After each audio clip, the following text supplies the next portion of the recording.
امریکہ نے اس ڈرامے کو خاموش بم تصور کیا ہے، جبکہ اسرائیل بھی اس ڈرامے کے بہت خلاف ہے، کیونکہ انہیں ڈر ہے کہ پھر سے مسلمان متحد ہو کر اسی طرح کی سلطنت ناکام کر دے۔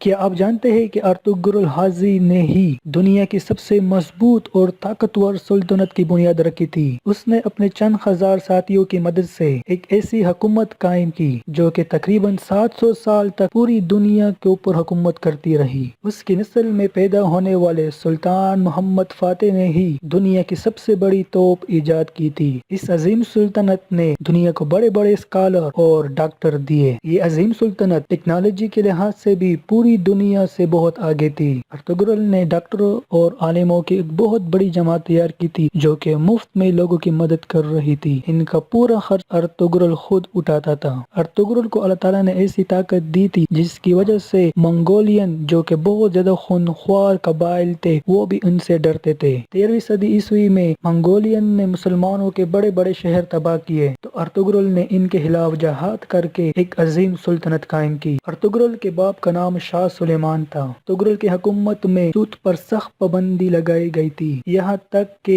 یہودی اور عیسائی بھی اسلامی قانون کے مطابق تجارت کرتے تھے۔ ارطغرل جب اناطولیہ میں داخل ہوا تو صلیبیوں نے مسلمانوں کے خلاف جنگ چھیڑ رکھی تھی، جبکہ دوسری طرف منگول بغداد کے 10 لاکھ مسلمانوں کا قتل عام کر چکے تھے، لیکن ارطغرل کی بہادری شجاعت کی وجہ سے اس پورے علاقے کا نقشہ ہی تبدیل ہو گیا۔ ارطغرل غازی نے اپنے چند ہزار فوجیوں کی مدد سے چنگیز خان کے فوجیوں کو گھٹنے ٹیکنے پر مجبور کر دیا۔ ارطغرل قرآن کے اصولوں کے مطابق حکومت کرتا تھا اور وہ ہر کسی کے ساتھ انصاف کے ساتھ سلوک کیا کرتا تھا، جس کی وجہ سے بہت سے غیر مسلم اس کے اچھے رویے سے متاثر ہو کر مسلمان ہو گئے تھے۔ حتیٰ کہ چنگیز خان کے سپہ سالار اور بڑے بڑے جرنیلوں نے ارطغرل کے ہاتھوں اسلام قبول کیا۔ اناطولیہ کی سرحدوں میں آ کر ارطغرل نے سب سے پہلے ثبوت کا قلعہ فتح کیا۔ یہ وہی قلعہ تھا جہاں پر مسلمانوں پر بہت ظلم کیے گئے تھے۔ ثبوت کو فتح کرنے کے بعد اس علاقے میں ارطغرل نے ایک ایسا نظام متعارف کروایا کہ وہ اس علاقے میں سب سے امیر شہر بن گیا۔ اس کے علاقے میں دنیا کے بڑے بڑے تاجر تجارت کے غرض سے آتے تھے۔ ارطغرل بہت زیادہ انصاف پسند تھا اور مسلمانوں کے خلاف سازش کرنے والوں کو سرے عام قتل کر دیا تھا۔ ارطغرل کی حکومت نے سلطنت عثمانیہ کے لیے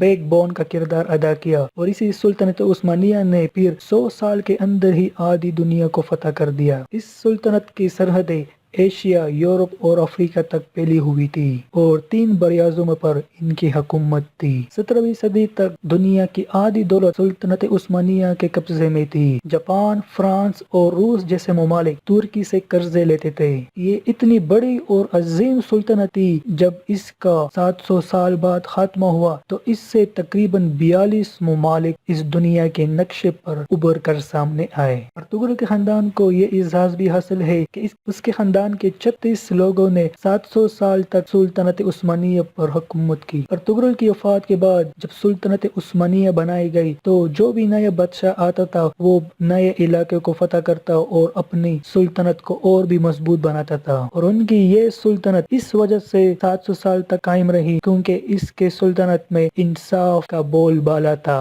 ہر فیصلہ انصاف کے مطابق کیا جاتا، جس کی وجہ سے چاہے مسلمان ہو یا غیر مسلم سب ہی سلطنت عثمانیہ کے فیصلوں سے خوش ہوتے تھے۔ منگولوں نے ارطغرل کو مارنے کے لیے ہزاروں کوششیں کی لیکن وہ اس میں کامیاب نہ ہوئے، یہاں تک کہ منگول اپنے دشمنوں کے ساتھ مل کر ارطغرل پر حملہ آور ہوتے تھے، لیکن پھر بھی وہ کامیاب نہ ہو سکے۔ صلیبی مسجد اقصی اور مسجد الحرام کو شہید کرنا چاہتے تھے، لیکن ارطغرل نے مسلمانوں کو متحد کر کے ان کے منصوبوں کو خاک میں ملا دیا۔ آپ کو یہ جان کر حیرانی ہوگی کہ یہودی 13ویں صدی عیسوی میں ہی اسرائیل کو قبضہ کرنا چاہتے تھے اور اس کے لیے انہوں نے مسلمان دیشوں کو ختم کرنے کے لیے بہت بڑی سازشیں بھی کی تھی، لیکن ارطغرل کی وجہ سے ان کے سارے منصوبے فلاپ ہو گئے، کیونکہ جب سلجوقی سلطنت کو ختم کیا گیا تو ارطغرل نے اپنی حکومت کا اعلان کر دیا۔ 1923 میں جب ترکی کے خلافت عثمانیہ کو ختم کیا گیا تو دستاویزوں سے پتہ چلا کہ ترکی کے خلافت عثمانیہ کو ختم کرنے کے لیے کئی 100